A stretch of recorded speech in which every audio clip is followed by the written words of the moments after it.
Revenue Group co-founding executive director Brian Ng, who was suspended by the e-payment solutions provider earlier this month, is attempting to oust 9 of its existing board members and appoint 3 new directors.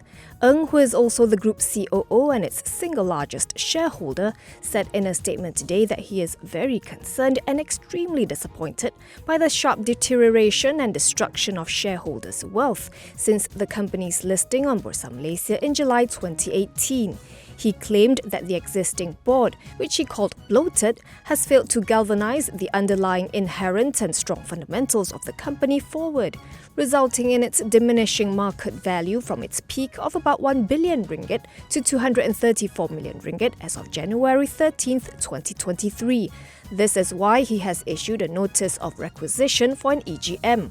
He wants to appoint newly retired Kedah State Secretary Datuk Paduka Amar Sheikh Mahmud Naim, Bank Muamalat's ex-chief economist Dino Muhammad Yunus, and more staff and associates of Executive Director Chong Yu Cheang to the board. In a filing to the bourse, Revenue announced that it has received Ng's notice and said the EGM's resolutions also include the approval for the group to diversify into property development, construction and property investment. It is now seeking legal advice on the matter.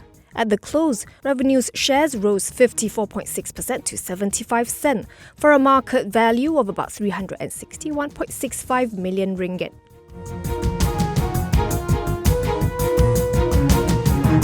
Two directors of Bousted Heavy Industries Corp (BHIC) have resigned to pursue other interests effective today. Datuk Norliza Abdul Rahim joined the group's board as independent and non-executive director on September 1, 2020, while Datuk Nasaruddin Mzin was appointed last January 27th. In November last year, BHIC announced the resignation of Datuk Sri Muhammad Shazali Ramli as its director, following his departure as the Group MD of Bousted Holdings after 2 years of service. BHIC has been embroiled in the fiasco of the 9 billion ringgit literal combat ship project. Of the 6 ships ordered, not a single one has been delivered, despite Putrajaya's 6 billion ringgit injection into the project.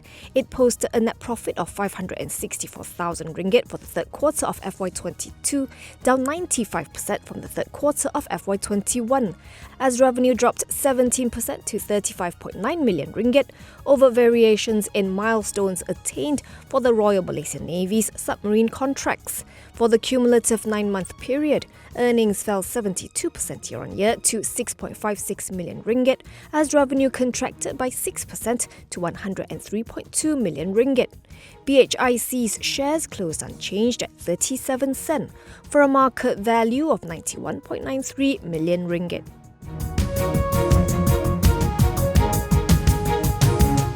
Durian and oil palm planter PLS Plantations says its unit PLS LESB has inked a heads of agreement with Millennium Agriculture Technology MAT and Japanese agri-tech player MyFarm for a joint venture that will carry out a durian cultivation project. Under the deal, MAT, which is a subsidiary of MyFarm, will invest up to 49% equity interest in the JV firm for 181.8 million ringgit and pay 3.6 million ringgit as a refundable earnest deposit. PLS LESB will own the remaining 51% stake in the JV, which in its entirety is valued at 371 million ringgit. In a statement, PLS Plantations said the parties will collaborate in the commercial exploitation of up to 1,000 hectares of durian plantations. The proposed co-investment is subject to negotiation and finalization of terms between the parties and the obtaining of all relevant consents and approvals. If the parties agree on the terms, they aim to ink the relevant definitive agreements within 4 weeks from the execution of the heads of agreement, with an automatic extension of 4 weeks or a time frame mutually agreed upon. PLS Plantation is majority controlled by business magnate Tan Sri Lim Kang Hu via Ecovest. Its group chairman is former banker Tan Sri Nazir Razak. At the close, its shares were 10.9% higher at 97 sen for a market capitalization of 387.67 million ringgit.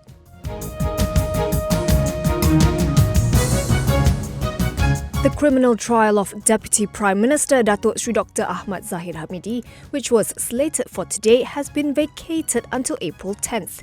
In a case management before presiding judge Datuk Colin Lawrence Sekera, Deputy Public Prosecutor Datuk Raja Rosela Rajatoran told the KL High Court that the trial dates fixed for April will remain. Additional dates in June, July and August were also set as agreed upon by prosecutors and the defence, which is led by Hisham Tepotek.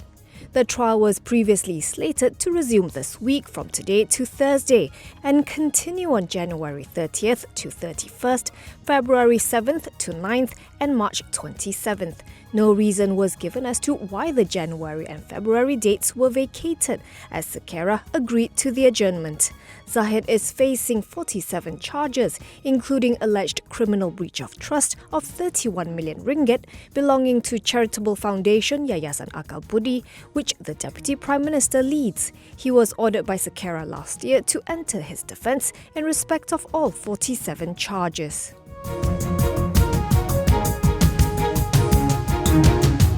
Prime Minister Datuk Sri Anwar Ibrahim says registered recipients of the B40 Cash Aid Programme, Sumbangan Tunai Rahmah or STR, will begin receiving first phase payments starting tomorrow. According to Bernama, 8.7 million people will receive cash handouts, totaling a cumulative 1.67 billion ringgit.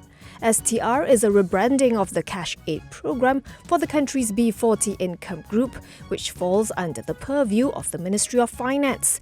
Payments under the first phase were initially due in March, but Putrajaya decided to bring them forward to this month as the cost of living continues to rise. 4 million households will be entitled to 300 ringgit each, while 1.2 million senior citizens without spouses and 3.5 million single individuals will each get 100 ringgit. The funds will be banked into the recipients' respective bank accounts, while those without bank accounts may cash out the payment at BSN branches.